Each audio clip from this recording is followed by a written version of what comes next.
अस्तु मा विद्विषावहि। ओम शांति शांति शांति।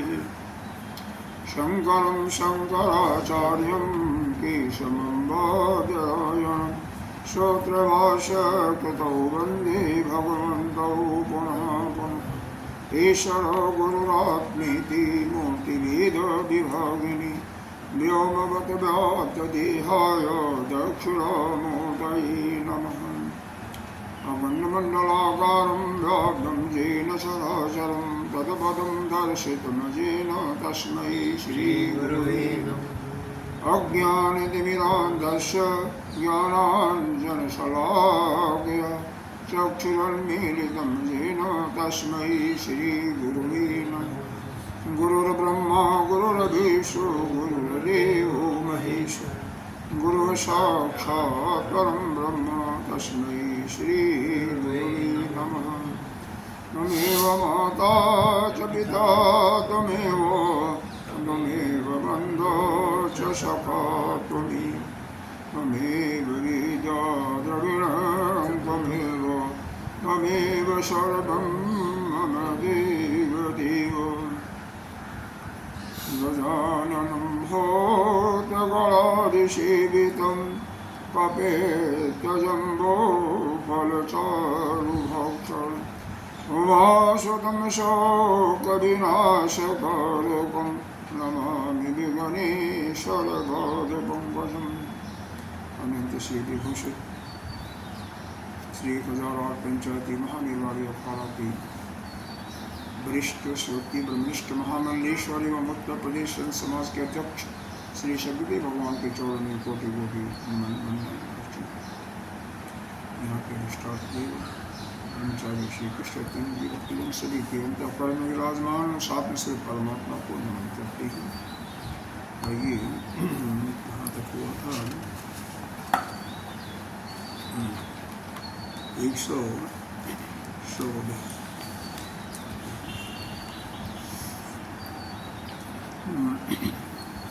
बाह्याभ्यन्तरः चेति। कितना नंबर श्लोक? अब 114 आपका ही बताते हैं, एक कम करके बताते हैं। बाह्याभ्यन्तरः चेति द्विविधं शौचमुच्यते निर्जलाभ्यां कृतं शौचं बाह्यं शारीरिकं स्मृतम् अज्ञान उदरीकरणं मानसं शौचं अन्तरं अन्तः शौचे स्थिते सम्यक् बाह्यम् आवश्यकं नृणाम् अज्ञान दूरीकरणं मानसं शौचम् अन्तरम् अन्तः शौचे स्थिते सम्यक् बाह्यम् आवश्यकं नृणाम्।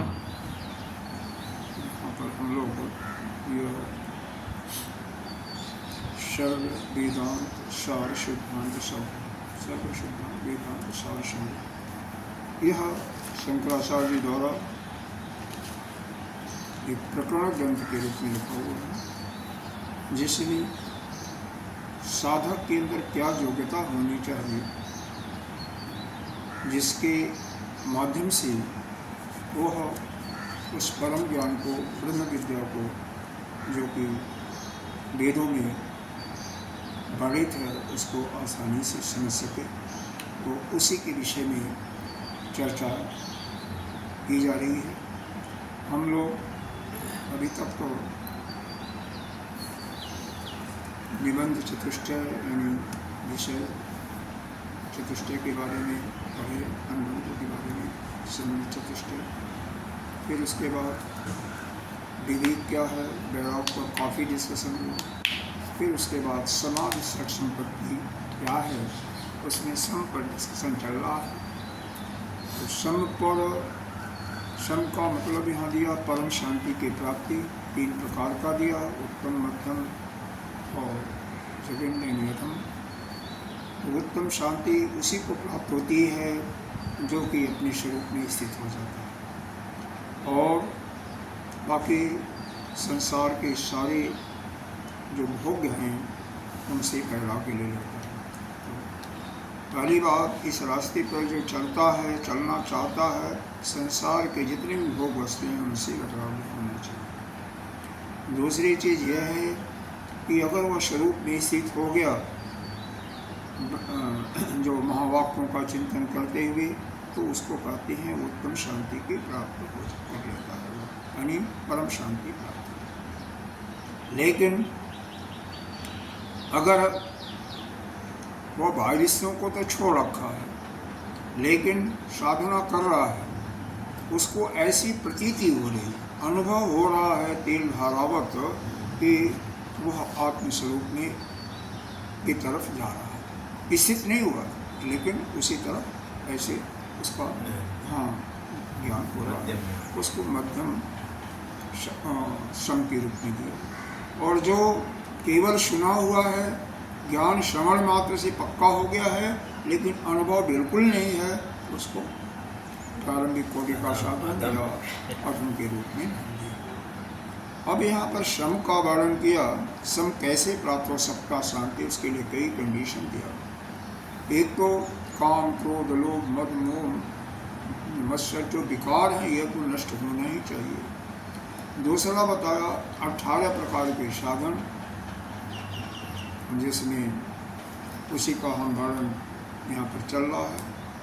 पहला ब्रह्मचर्य, फिर अहिंसा, फिर दया, दया के बाद आपका कुटिलता यानी सीधापन, सरलता, और फिर आपका वैराग्य, और वैराग्य जाने के बाद फिर अब आ गया शौच के बारे में चला।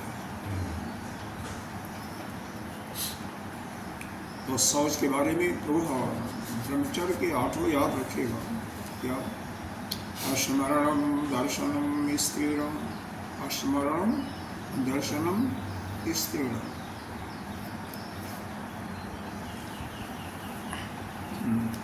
गुण नाम अनुकीर्तन, गुण नाम अनुकीर्तन, गुण और नाम का चिंतन करना।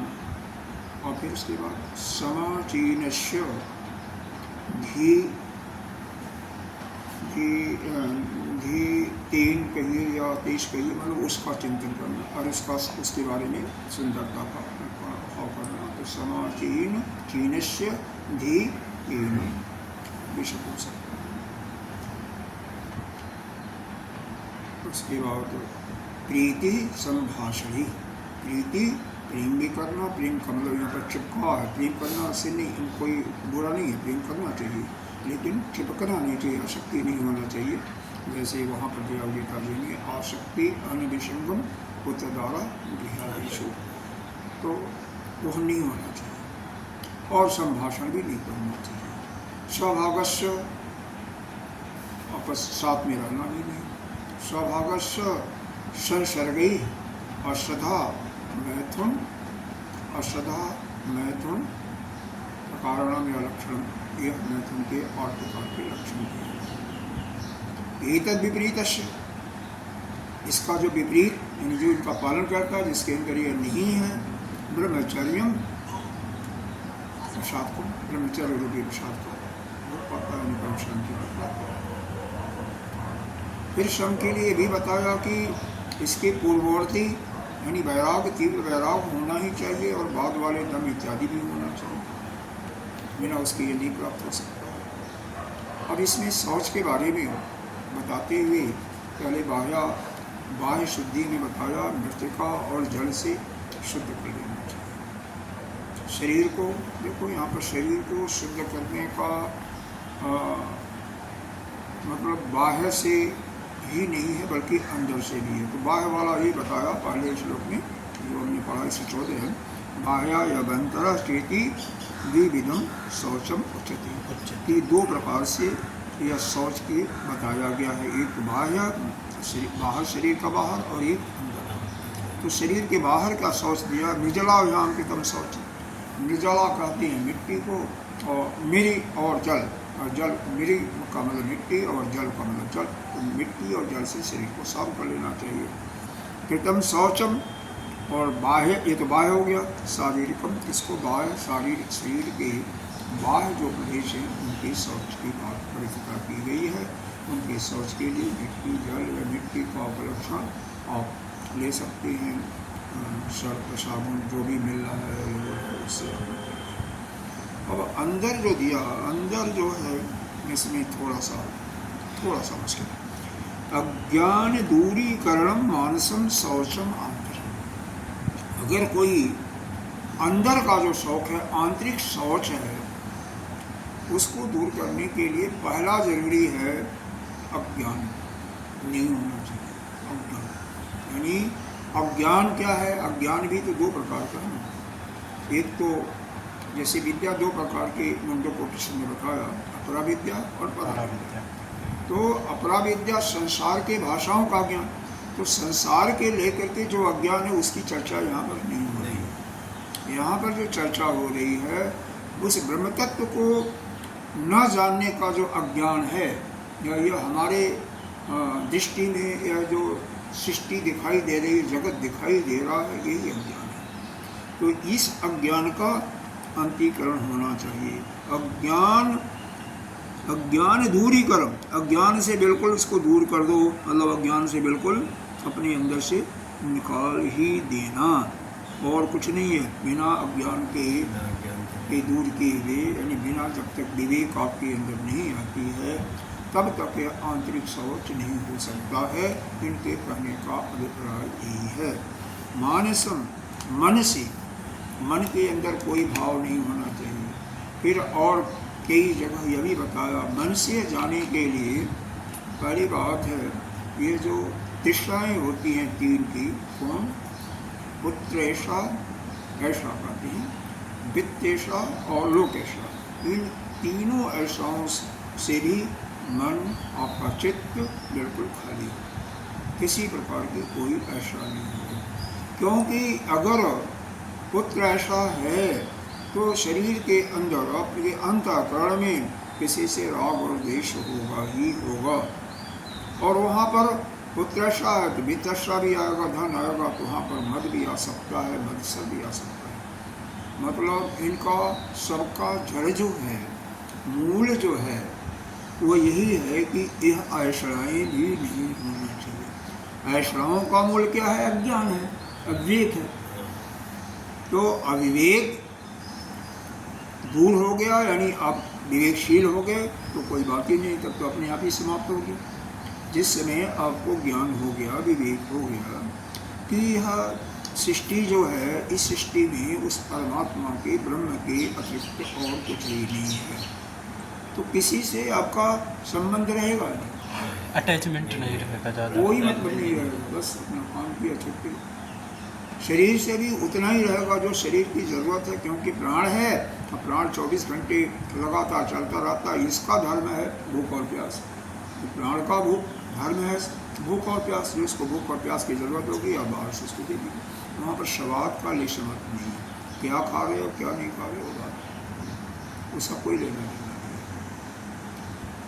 अरे इसमें गीता जी में भगवान कृष्ण ने अर्जुन को ये बताया है ना कि अधिक सोना और अधिक जागना, अधिक भोजन करना या बिल्कुल निराहार रहना, अधिक परिश्रम करना या बिल्कुल नहीं परिश्रम करना, या कोई भी जिसके अंदर एक सम्यकता नहीं आती है, उसको यह जो वहाँ पर योग की बात कहा हुआ है वह सिद्ध नहीं होता।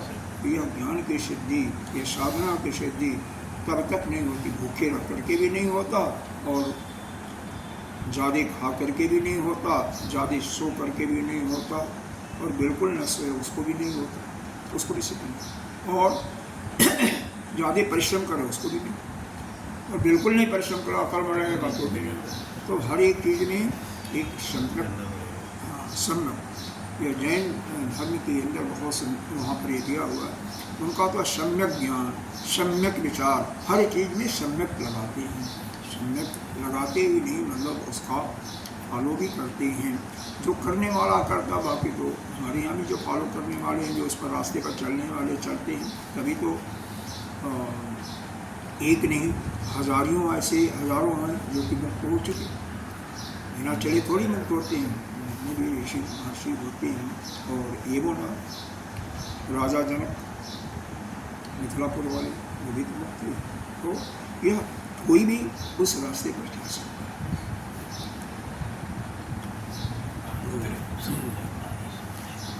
उसके बाद यहाँ पर इसको निर्जला जैसे ऊपर लिया हुआ है ना, शरीर को साफ करने के लिए निर्जला लिया हुआ है, मिट्टी और जल।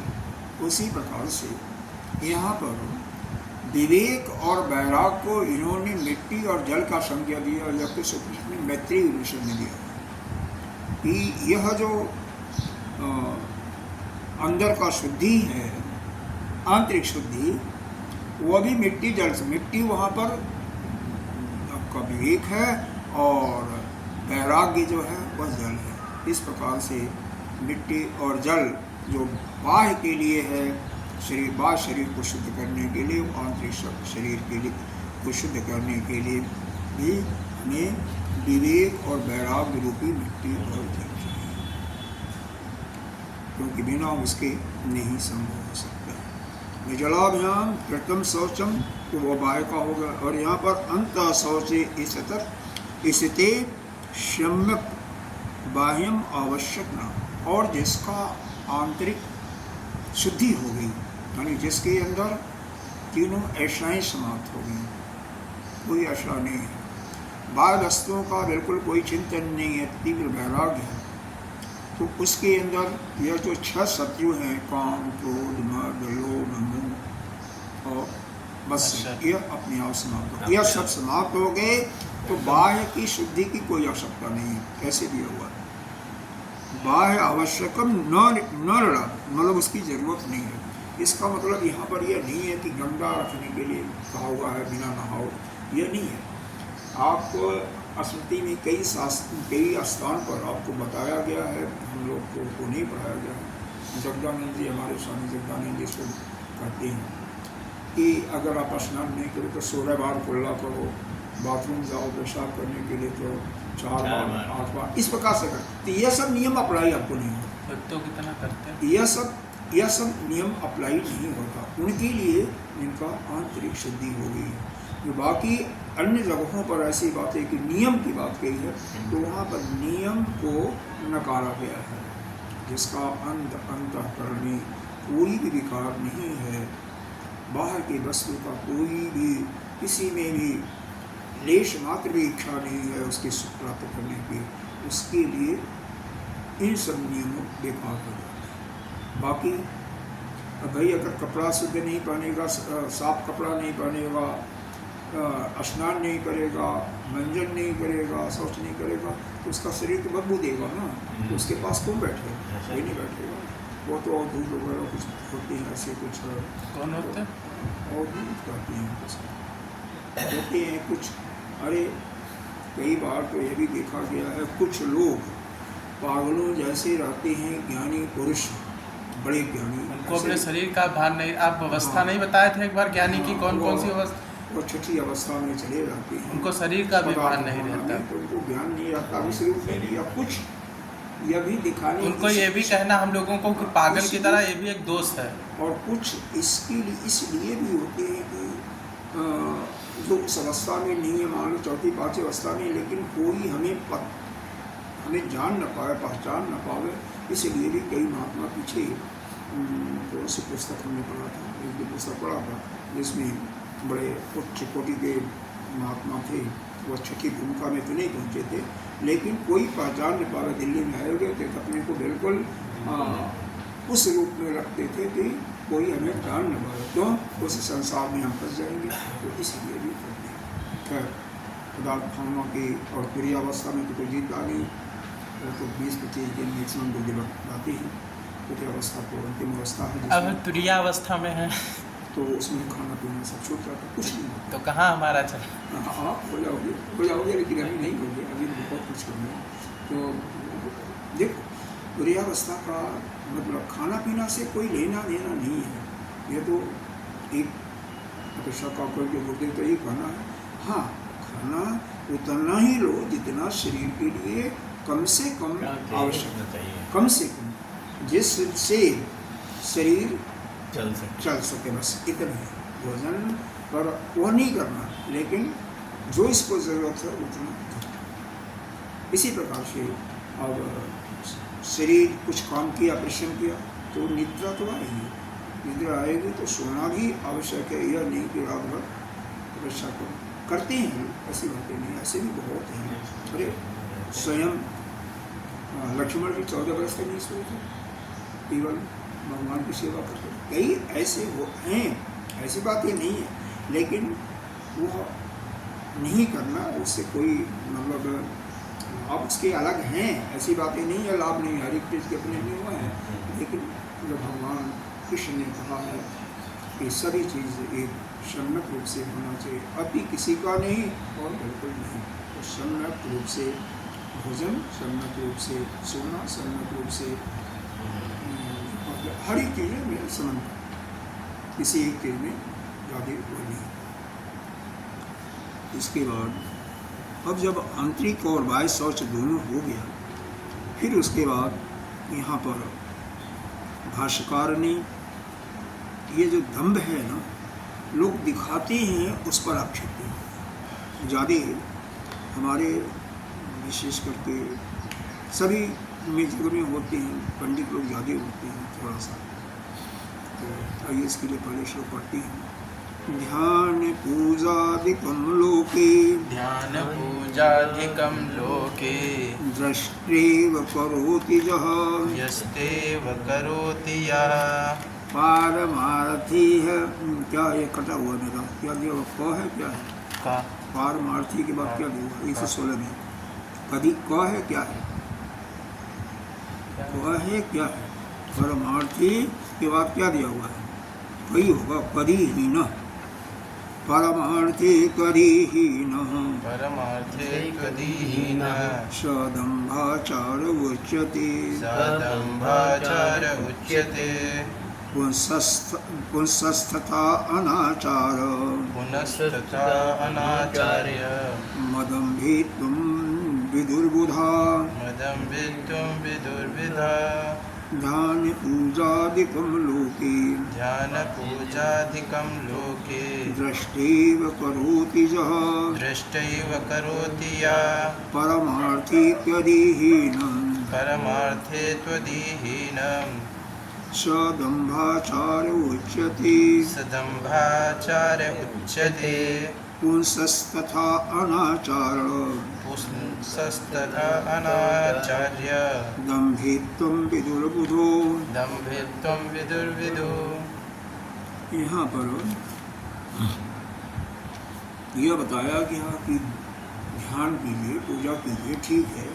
इस संसार में, इस लोक में ध्यान और पूजा दृष्टमेव करोति यः, जो हमारी जो केवल दिखाने के लिए करना है। दिखाने के लिए हम 2 घंटा पूजा कर रहे हैं, दिखाने के लिए हम ध्यान कर रहे हैं। और विशेष करके जब कोई आवे, कोई है, उसमें उस समय हमारा ध्यान चल रहा है, उस समय पूजा चल रहा है, तो इसको कहते हैं दंभ है। मतलब इसका मतलब ये नहीं कि नहीं करना चाहिए, करना चाहिए, लेकिन लोगों को दिखाने के लिए नहीं। करो ना, अपना सवेरे कर लो, कोई देखे ना पावे। अब देखता है कोई बुरा नहीं है, लेकिन आपके अंदर उस परमात्मा के प्रति पूर्ण श्रद्धा के साथ कर रहे हैं तो कोई दिक्कत नहीं। लेकिन अधिकांश आजकल के युग में यही बातें हैं, लोग दिखाने के लिए करते हैं। अरे, और उसका क्या होता है परिणाम, एक दृष्टांत से मैं बता रहा हूँ। ऐसे संत ने बताया कि एक ऐसे ही थे महात्मा नहीं थे, मतलब पंडित थे। उन्होंने, और पंडित भी थे नहीं, अभी बताया नहीं गया था, मतलब एक सज्जन थे। उन्होंने अपनी गुणवत्ता केवल अपना जस बढ़ाने के लिए, कि हमें सभी लोग समझें कि हम बहुत महान हैं, ज्ञान का उनके पास अभाव था, ज्ञान नहीं था। तो जैसे पब्लिक आती, उन्होंने कहा भाई इसके लिए एक मंदिर बनाना पड़ा, धन था, मंदिर बना दिया, बढ़िया काम किया, कोई बात नहीं। लेकिन वो मंदिर में जाके बैठ जाते, जब पब्लिक कोई आता था तो उनका ध्यान लगता था या उनका पूजा होता था, उसके पहले कुछ नहीं होता। और कुछ दिन में ऐसा हो गया, सभी को मालूम हो गया कि फला व्यक्ति जो है बहुत ध्यानी है, बहुत पूजा करने वाला, उनका जस्ट चारों तरफ फैल गया। लेकिन अब ज्ञान का तो अभाव था ना, तो होता है क्या, ऐसे लोग फिर ऐसे गिरते हैं जैसे कोई पेड़ पर चढ़ा हुआ है, चढ़ गया और ऐसे उल्टा गिरा तो उनका हड्डी पसली टूट जाती है, मतलब उनका नरक में भी ठिकाना नहीं लगता है। तो ऐसे लोगों का, उनकी भी वही हालत हुई थी। तो किसी के जानने वाले थे, उन्होंने बताया, संत थे जो कि साधना संबंधी, उन्होंने बताया कि ऐसे लोग केवल पाखंडी होते हैं, नंदी होते हैं, ऐसे लोगों से हमें दूर रहना चाहिए। और ऐसा कोई भी हमें कर्म नहीं करना चाहिए कि जिसके योग्य हम नहीं हैं और हमारी कीर्ति फैले। हम जिसके योग्य हैं वो तो ठीक है, दिखाने का बात नहीं होना चाहिए, हाँ दिखावा नहीं होना चाहिए। तो यही चीज़ यही लिखा हुआ है स्पष्ट। ध्यान, पूजा आदि कम, आदि मतलब और भी जितनी भी चीज़ें होती हैं, हाँ, इस लोके में दृष्टेव करोति, जो केवल दिखाने के लिए करता है, उसकी हालत है। परमार्थी कभी ही ना, परमार्थ का जो गुण होना चाहिए, परमार्थ में भगवान के, ईश्वर के प्रति जो श्रद्धा होना चाहिए, उससे हीन है। यह कार्य तो कर रहा है, लेकिन वास्तविक रूप में जैसे करना चाहिए, जिस श्रद्धा से, जिस भक्ति से, उसके बिना ही कर रहा है, सदम्भाचार, उसी को दम्भी कहते हैं या पाखंडी। परमार्थी कभी ही ना, मतलब वह जो परमार्थ का गुण है, परमात्म तत्व का गुण है, कभी बिल्कुल है नहीं, कभी ही ना, बिल्कुल नहीं है, तो उसको दम्भाचार। अगले लाइन में क्या दिया, वंशमानी पुरुष तथा अनाचार, और वो पुरुष क्या कहता, अनाचार कर रहा है, अनाचार। अदम्भित्वम विदुर्बोधो, अदम्भित्वम, जिसके पास दम्भ नहीं है, दम्भ नहीं है, दम्भ नहीं है, मतलब अदम्भी है, अदम्भी है, कि किसी को दिखा करके नहीं करता, उसकी तो चारों तरफ अपने आप ही इज्जत होगी, इज्जत होगी। लेकिन केवल दिखाने के मात्र से करता है, तो इस दम्भाचार को, जो दम्भ है, इसको त्यागने के लिए बुधई दिया हुआ, क्या दिया हुआ, बुधई, हाँ, निर्बुधो। तो विद्वान लोग, विधु बुधो, तो मतलब विद्वान लोग इसी अत्याचार को, इसी को दूर करने के लिए बातें करते हैं। यानी कभी भी हमें जितना हमारे शास्त्रों में, चाहे श्रुति में, स्मृति में बताया गया, उसको हमें कैसे करना चाहिए, पूरी श्रद्धा और भक्ति के साथ। केवल हाँ, दो चीज़ें उसमें, केवल हमें कर रहे हैं, कर्म पूरा कर रहे हैं, तो वो नहीं होना चाहिए, ये हमें करना ही है, वो भी, उससे भी लाभ नहीं मिलता है। हमें पूरा उसमें रम करके, उसमें आनंद लेते हुए करना चाहिए, और जो उसमें आनंद लेते हुए करता है, पूरी श्रद्धा के साथ होगा, करेगा तभी, और जिसको आनंद आता है, आनंद में कर रहा है, वही वास्तव में दम्भी नहीं है, बाकी दम्भी है। तो हमें दम्भ के रूप में केवल दिखाने मात्र के लिए न तो पूजा, न तो ध्यान, न यज्ञ, हवन, कुछ भी, या दान ही, कोई भी दिखाने के लिए नहीं करना चाहिए। और कई जगह आपने देखा होगा, इसलिए आपने तो अच्छी तरह जानते होंगे, हमारे आश्रम को छोड़ करके कई जगह अगर कोई 1000 रुपया दिया, 2000 दिया, या कुछ भी दिया, तो पुकारते हैं नाम, हर जगह है, सब सोचते हैं हमारा नाम आए, वीडियो बने, सब चाहते हैं। नहीं, लेकिन चाहते होंगे, लेकिन हमारे यहाँ ऐसा बोला तो नहीं जाता ना, नहीं बोला तो नहीं जाता ना, लेकिन दूसरे जगह बोला जाता है। वो अखाड़ों में ऐसा नियम है कि बोला जाता है। हाँ, नहीं, कुंभ में बोलते थे। अखाड़े में तो है ही है। आप बड़े बड़े वो जो संत हैं उनके यहाँ बोला जाता है, कथा मैंने सुना है, उनके ही बोला जाता है। और वृंदावन में चले जाइए तो वहाँ पर जितने लोग हैं बड़े बड़े, जो क्या नाम है उनका, नाम ही नहीं आ रहा ना, जानकी नंदन, हाँ जानकी नंदन है, और कई कड़े अड़े हैं, द्वारका नंदन से कुछ नाम है, हरि का वो करेंगे। हाँ, बोला जाता है, लिखाने के लिए लोग तो अब अपने आप लखमोहली आश्रम में देखो, पत्थर पे जितने लोग पैसा दिए हैं सबका नाम लिखा है। तो बस इसी चीज़ को बताया जा रहा है, इसी चीज़ को बताया जा रहा है। यह ठीक नहीं है, मतलब इसको दम्भ के अंदर ही आता है, ठीक है। उसको क्यों, उससे उसको कुछ नहीं मिला। गुरुदेव कई बार बताए हैं इसको, पूरे प्रवचन में बताते हैं गुरुदेव कि जिसने पत्थर पर लिखा दिया, ठीक है ना।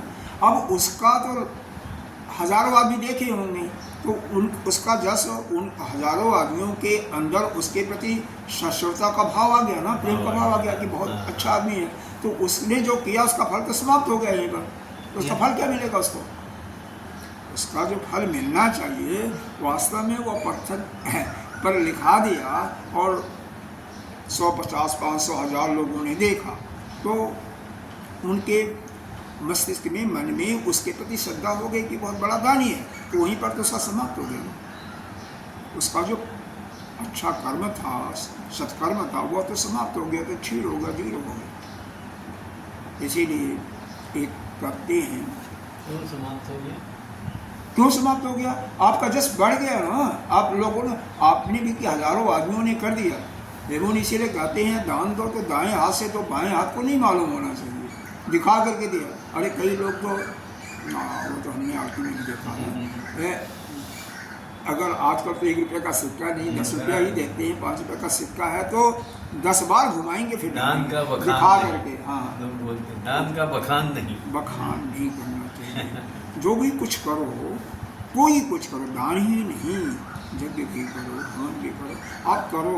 ऐसे हमने देखे हैं कि दोनों समय नित्य प्रति हवन करते हैं या अपना अन्य क्रियाएँ करते हैं, लेकिन कोई किसी को पता नहीं है, किसी को नहीं पता, करते हैं। ऐसी बातें नहीं हैं, और बहुत से लोग हैं ठीक है करते हैं। तो इसी चीज़ की निंदा की हुई है कि हमारे में भी तो लिखा है। हाँ, वही तो हम बता रहे लिखा है, कई 11,000 से लिखा, कई जगह लिखा हुआ, हम आपको बताए ना। कई जगह लिखा हुआ। तो इसी चीज़ का निंदा किया गया है कि कोई भी कार्य, पूजा, ध्यान या अन्य के अंदर ये सब आ जाता है, यह दूसरों को दिखाने के लिए, दूसरों के नॉलेज में, मन में लाने के लिए नहीं करना चाहिए। इसको अगर जो करता है, इस अगर उसके दृष्टिकोण भी है, हमको भी करना थोड़ा सा भी है, तो वह जो है एक प्रकार से दम्भ के अंतर्गत आता है। और जो दम्भ के अंदर आता है, दम्भ करता है, वह कभी आगे नहीं बढ़ता, उसकी उन्नति होती है, उसे कुछ लाभ भी नहीं मिला। यह यहाँ पर तात्पर्य है। मतलब श्रद्धा नहीं है, श्रद्धा के साथ कर रहा है तो कोई दिक्कत नहीं, श्रद्धा के साथ कर रहा है तो ठीक है। जैसे अगर कोई देखने की बात मना नहीं किया हुआ है कि जैसे आप आए, हम यहाँ पर मान लीजिए ये आरती करें, कुछ करें, तो वह मना नहीं है, वह तो अच्छी चीज़ है, लेकिन करने वाले के व्यक्ति के प्रति जो साधक है, उसके प्रति पूरी श्रद्धा के साथ हमें वीडियो बना, और ऐसे इसीलिए अच्छा नहीं लगता। हाँ, नहीं ठीक है, वो भी आपकी बात ठीक है, और श्रद्धा के साथ कर रहा है, श्रद्धा के साथ कर रहा है तो कोई दिक्कत नहीं। वह उस समय मना किया गया दम्भ, जब कोई आ रहा, उसी समय दिखाने के लिए किया। अगर अपने समय से कर रहा है तो सैकड़ों आदमी देखें, हजारों देखें, उससे उनका भी एक प्रकार से उनके अंदर जो उत्सुकता है कि यह कार्य करना चाहिए, तो उसको नहीं मना किया।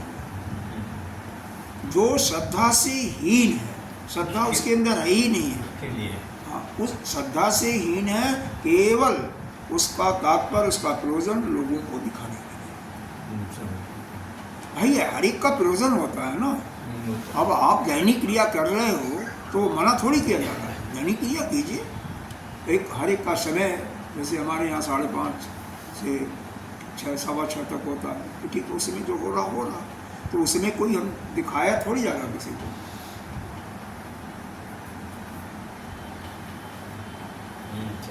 हाँ, तो कोई इसी बात को इसी प्रकार से जितने हैं यज्ञ है, हवन है, आदि है। अब आपने हवन कर रहे हो, यज्ञ कर रहे हो, और उसमें प्रसाद के लिए भी सैकड़ों लोगों को बुलाए हो मेरे ध्यान को, तो उसको नहीं मना किया जा रहा है। मना उसको किया जा रहा है, उसको दम्भी कहा जा रहा है जो केवल दिखाने मात्र के लिए और बिना श्रद्धा से, कोई श्रद्धा भी नहीं है, भक्ति भी नहीं है, वह कर रहा उसके लिए। नहीं तो ये तो सत्यनारायण की कथा में भी लिखा हुआ है, कथा करो, सुनो तो अपने पूरे परिवार के साथ करो, लिखा हुआ है। ये बोला आपने देखा होगा श्रीमद् भागवत पुराण की जब कथा होती है तो उसके महात्म्य में लिखा हुआ है, जितने हैं इस प्रकार के सभी को निमंत्रण देना चाहिए। जो कथा के रस के प्रेमी हैं सभी को निमंत्रण देना चाहिए। और यहाँ तक लिखा हुआ जो शादी में खर्चा होता उतना खर्चा भी करना चाहिए। तो ये महात्म्य लिखा हुआ है। तो उसकी बातें नहीं, केवल श्रद्धाहीन और केवल अपना प्रचार करने के लिए, दिखाने के लिए, मतलब अपना वो जस लेने के लिए, उसके लिए मनाते हैं। अब अगला लाइन में बता रही हैं सत्य क्या है। तो अब यह ध्यान रखो कि किन किन पर डिस्कशन हो गया। पहला हुआ ब्रह्मचर्य पर, फिर हुआ अहिंसा पर, अहिंसा के बाद फिर हुआ अहिंसा के बाद किस पर हुआ भाई, इसमें याद है? अहिंसा के बाद दया पर हुआ, 3 हो गया, और दया फिर वैराग्य पर हुआ 4, फिर शौच पर हुआ 5, फिर दंभ पर यह हो रहा 6। ये छठा है, छठा। अब 7वां आया सत्य पर। जस्तेन दृष्टं सम्यक, यस्तेन दृष्टं सम्यक्, सम्यक क्या करो, चतसेन दृष्टं सम्यक च, यस्तेन दृष्टं सम्यक् च, श्रुतं तस्यैव भाषणं, श्रुतं तस्यैव भाषणं, सत्यम् इति उच्यते ब्रह्म, सत्यम् एव उच्यते ब्रह्म, सत्यम् इति अभिभाषणं। सत्यम् इति भाषणं। सत्य क्या है, इस बात की परिभाषा दिया है। जस्तेन दृष्टम, जो अपने स्व नहीं, जो अपने आप आपने देखा। दृष्टम सम्यक, सम्यक माने अच्छी प्रकार से देखा, सपना देखने देखे उसके लिए नहीं, ठीक से देखा। या श्रुतम तस्यैव भाषणम, या किसी से सुना हो। तो किसी से सुनने का मतलब नहीं है ऐसा व्यक्ति से सुना है जो कि सत्य बोलने वाला हो, ज्ञानी है या गुरु है, उससे सुना हो। तो वैसा अगर आप बोलते हैं, सत्यम इति उच्यते, उसी को हम सत्य कहते हैं। जैसे ब्रह्म को श्रुति में बताया हुआ सत्यम इति ब्रह्म सत्यम जगत मिथ्या। तो इस प्रकार से सत्यम इति अभिभाषणम, ब्रह्म ही सत्य है ऐसा कहना भी सत्य कहलाता है।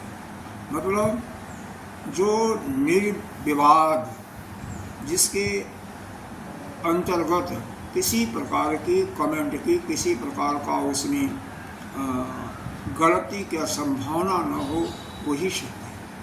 आपने अपने नेत्रों से देखा, क्योंकि ऐसा है कि जो हम नेत्रों से देखते हैं वह भी सत्य नहीं होता। मैं दृष्टांत दे रहा हूँ क्यों नहीं होता। आपने देखा कि किसी ने किसी का कत्ल किया, मतलब उसका तलवार चलाते हुए गर्दन पर देखा, सिर्फ इतना देखा। किसी ने तलवार से या चाकू से उसको भूखा, लेकिन यह नहीं देखा कि क्यों चलाया है। तो अगर यह कहते हो कि उसने कत्ल किया तो यह गलत भी हो सकता है। क्यों? हो सकता है वहीं पर खड़ी कोई लड़की हो, उसको छेड़ा हो, या पहले जिसको जो मारा गया उसी ने कोई अत्याचार किया हो और अत्याचार किया हो, तो फिर उसने किया हो तो उसको कत्ल थोड़ी कहेंगे। तो किस कारण से हुआ इसको भी जानना चाहिए। इसीलिए कहते हैं कि जो जिसने देखा वह बोल नहीं सकता और जिसने बोला वो देख नहीं सकता। तो मतलब सत्य ही जो स्वतः अपने नेत्रों से देखा है या श्रेष्ठ पुरुषों से सुना भी हुआ, वैसा ही सुना हुआ, श्रुति से सुना हुआ है, श्रेष्ठ पुरुषों से सुना है, तो वही सत्य है, वही सत्य है। उसके अतिरिक्त और सत्य नहीं। जैसे श्रुति में लिखा कि ब्रह्म सत्य है, सत्यम जगत मिथ्या जीवो ब्रह्मैव नापरः। नहीं, इसमें जो लिखा हुआ सत्य नहीं, ब्रह्म सत्य है, बस इतना ही। हम ठीक है, पूरा श्लोक किया बहुत अच्छा, बहुत सुंदर याद करना भी चाहिए। तो मतलब जिससे सुना है विश्वास पात्र हो, कम से कम पहले उस पर लोग विश्वास करते हो, आप भी विश्वास करते हैं, तो देखा तो ठीक है, और सुना भी है तो किसी विश्वास पात्र से। विश्वास पात्र से नहीं सुना है जैसे तो सत्य नहीं हो सकता। हाँ, ठीक सुना हो उसको कहने का नाम सत्य है। जैसे हमने गुरुदेव से कोई सुना तो उसको हम कह सकते हैं यह सत्य है। तो ऐसे जो जिस पर विश्वास कर सकते हो बस। और एक चीज़ यहाँ पर नहीं वर्णन किया गया, उसको बता ही देता हूँ कि जब कभी भी किसी का प्राण का संकट हो, उस समय जो भी कहा जाता है, झूठ बोलना भी सत्य के तुल्य ही होता है। और कोई मान लो सत्य आप बोल रहे हो, लेकिन उससे उसका मन दुखी होता है, तो वह सत्य भी नहीं बोलना चाहिए। इसीलिए एक जगह सुना होगा, सत्यम ब्रत प्रियम ब्रत नाम ऐसे सुना। तो सत्य तो बोलो, लेकिन वही सत्य जो प्रिय हो। कड़वा सत्य ठीक नहीं है। जैसे लंगड़ा है कोई, तो उसको लंगड़ा बोल दो, सत्य तो है, उसको कितना दुख होगा। अरे किसी को लंगड़ा बोल दो, मोटू बोल दो, कोई तोतला है तोतला बोल दो, तोतला बोल दो, बुढ़ऊ बोल दो। ये तो चलो प्यार का शब्द है, नहीं बुरा मानते हैं। अरे नहीं, बहुत अभी आपने अच्छा, आप लोगों को बुढ़ऊ बोलते हैं तो आप लोग बुरा मान जाते हैं। हमें बात अलग है, देखो हमारी बात अलग है, सबकी बातें अलग अलग है, लेकिन कई लोग मानते हैं। अरे और क्या बिहारी बोल देते हैं तो बिहारी लोग चिढ़ जाते हैं काफी, बहुत। लेकिन ऐसा सत्य ना बोलो जिससे किसी को कष्ट हो। बस सीधी बात है, किसी को अरे अंधा को बोल दिया कलमा, और वह क्या है कानू। हाँ, कानू। चमार बोलने पर हमने तो देखा हुआ है, बहुत दुखी होती है, क्योंकि हमें चमार क्यों कहते हैं, जबकि वो सत्य है ना। अब जाति में ब्राह्मण को ब्राह्मण कहते हैं, क्षत्रिय को क्षत्रिय कहते हैं, वैश्य को वैश्य कह रहे हैं, तो शुद्ध को शुद्ध करने में क्या दिक्कत है। और जब उनको वो लेना होगा, क्या लेना होगा, अरे गवर्नमेंट से लाभ लेना होगा, तब बताएंगे रिजर्वेशन। अब तो नहीं बताएंगे, तब तो नहीं बना देंगे, तब तो चुपचाप उसको दाखिल कर लेंगे। नहीं होंगे तो अभी शेड्यूल कास्ट करने जाते वो दाखिल झूठा। अरे हमने यहाँ तक देखा है कि उनको लोन लेने से उनके नाम पर लोग किसी मतलब शेड्यूल कास्ट का या गरीब आदमी है, वाकई गरीब है, वाकई गरीब नहीं है, कागज़ में गरीब है, वाकई गरीब का कोई नहीं, कागज़ में है, तो उसमें गवर्नमेंट जो है कंसेशन देती है, लोन पर रेट कम लेती है या मुफ्त में देती है। तो ऐसे लोग दूसरों के नाम पर ले करके और बड़े महान बन गए, धनी बन गए, दूसरों के नाम पर ले करके। देखा है ना। हाँ, और वो बेचारा उसको कुछ नहीं दिया, कि कई ऐसे भी होते हैं उसको 150, 200, 1000 दे भी देते, सभी नहीं देते हैं, हाँ कुछ देते हैं। अब कम से कम जब साइन कराना होगा तो दे ही देंगे, तो फिर तो दे ही देंगे, नहीं तो नहीं देते। हाँ, नहीं तो यहाँ तक हमने देखा है कि बेगारी होता है, पहले था अब तो खत्म हो गया, अब तो खत्म हो गया। बेगारी का मतलब जो जमींदार होता था वह जो उसके अंदर काश्तकार होते थे उनसे वह काम करवाता था, उसके बदले में कुछ नहीं था। हाँ, खेती वो करते थे उनका, तो उसमें वो भी मिल जाता था, उसमें हरिया बटाई पर खेती करते थे, बाकी आधा तो उनको देते थे। लेकिन बाकी जो काम करवाना होता था उससे कुछ पैसा नहीं देते थे उसका। आजकल बात खत्म हो गई होगी, आजकल वो सिस्टम नहीं है, लेकिन पहले ऐसा बहुत था। तो सत्य का ये हो गया। बेगारी बोलते थे, हाँ? बेगारी करवा रहा। हाँ, हमारी तरफ बेगारी बोलते हैं, आपकी तरफ भी बेगारी बोलते थे। हाँ, बेगारी, पैसा नहीं देंगे। आपकी तरफ पता नहीं क्या बोलते हैं, हमने देखा नहीं, इन्होंने तो गाँव में रहेगा, ये तो शुरू में आ गए। इनकी सबसे बड़ी बहुत बढ़िया बात यही है कि बचपन में ही है, 10 साल में आए थे, 8 साल में, 10 साल में शायद अनुपम आया। 13 साल। ठीक है, बचपन में जैसे वो मतलब कुछ गलत काम करने के लिए हुए, कैसे आ गए, मतलब बचपना में तो सभी करते हैं, वो तो कोई बात नहीं, वो तो अज्ञानता में। आश्रम में कर लिए थे उतना लड़ाई झगड़ा। अरे वो तो चलता ही रहता है। ऐसा है, प्रभु जी है तो केवल लड़ाई झगड़ा। अगर मान लो कोई तुम्हें मारता है, तुम उसको मार देते हो या धमकी दे देते हो, तो उसको हम नहीं पाते हैं लड़ाई। लेकिन हाँ, हमारे साथ सेम ऐसे ही हुआ, हम किसी से अपनी तरफ से नहीं टकराए, तो फिर कोई हमको छेड़ा तो हम उसको छेड़े फिर, तो फिर क्या हुआ? क्योंकि उसको लड़ाई झगड़ा नहीं करते, उसको तुम्हारी करते। लेकिन उसमें फिर हाँ, ब्लेम मुझ पे आ जाता था। ठीक है, गुस्सा नहीं आना चाहिए, यह तो मैं मानता हूँ। सहनशीलता की शक्ति बहुत कम है आपके अंदर, अब धीरे धीरे बढ़ रही है, लेकिन सहनशीलता भी होनी चाहिए, क्योंकि तितिक्षा एक पढ़ा होगा, है तो तितिक्षा का जो पालन नहीं कर सकता, समदम के पालन करने के लिए तितिक्षा यानी सहनशीलता की शक्ति नहीं होती, वो फिर आगे नहीं बढ़ पाता। तितिक्षा सहनशीलता तो होना चाहिए। क्रोध में तितिक्षा थोड़ा मेरे अंदर कम है, और किसी चीज को सह सकता। कम है, धीरे धीरे बढ़ाइए उसको, क्योंकि यही नहीं, आप ड्राइवर है, गाड़ी चला रहे हो, गाड़ी चला रहे हो, अगर तितिक्षा नहीं है तो आप ड्राइवर नहीं हो अच्छे, फिर आप लड़ा दोगे। क्यों? मान लो कहीं रश आ गया, भीड़ आ गई, या कहीं रेड लाइट है लंबी हो गई, तो वहाँ पर आपको रुकने में जिसको सहनशीलता की शक्ति नहीं है वो नहीं रोक पाता, गाड़ी इधर उधर करता है और टकरा जाता है। तो ड्राइवर के प्रति विशेष पेशेंस की सहनशीलता की शक्ति होनी चाहिए, और साधक को भी प्रतीक्षा होनी चाहिए। कोई बात नहीं, हो गया, पीछी घटनाओं से सीखना चाहिए, पीछी घटनाओं को याद करते भी हो तो केवल उससे सीखा, बस आगे नहीं करेंगे बस, और उसका कोई दोष नहीं है। आगे जो हो गया हो गया, छोड़ो। हाँ, आगे नहीं करना, आगे नहीं करना। बस।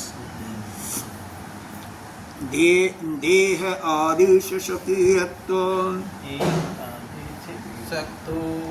दृढ़ बुद्धि विसर्जनम निर्ममत्वम स्मृतम येन कैवल्यम लभते बुधः देहादिषु, ऐसे पढ़िए, या देहादिषु स्वकीयत्व दृढ़ बुद्धि विसर्जनम निर्ममत्वम स्मृतम येन कैवल्यम लभते बुधः। इसमें देखो, विशेष करके हमारे अंदर एक बुद्धि होती है स्वकीय माने अपना। यह बुद्धि हमारी खराब है, तो किसमें हो? देह आदि, मतलब शरीर से जो हमारे अंदर अपनत्व की बुद्धि आती है, आदि में जो हमारा परिवार है, घर है, धन है, जितनी भी चीज़ें हैं,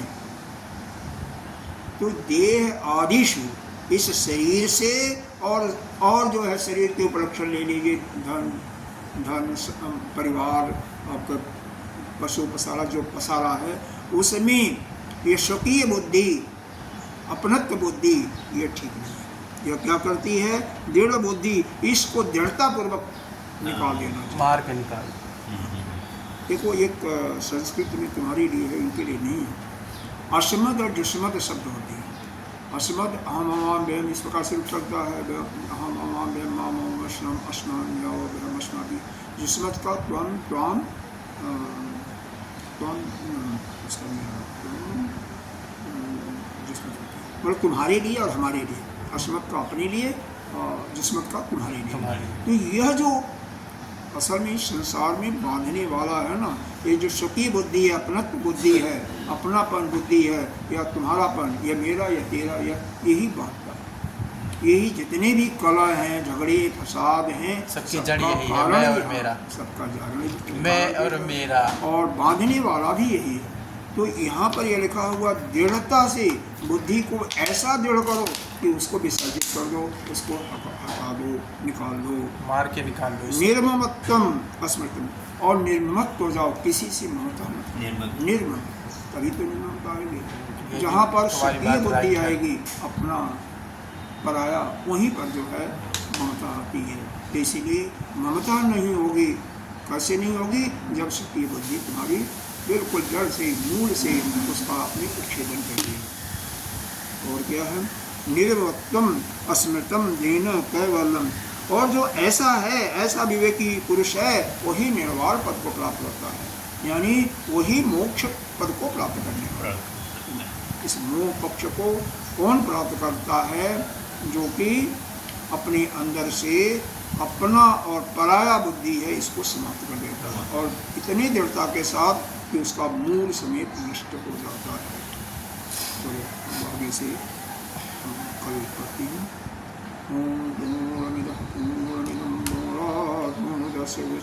पूर्णस्य पूर्णमादाय पूर्णमेवावशिष्यते। ओम शांति शांति शांति। हरि ओम। श्री गुरुभ्यो नमः। 8 चीज़ों का हमने अध्ययन कर लिया। बंद करूँ?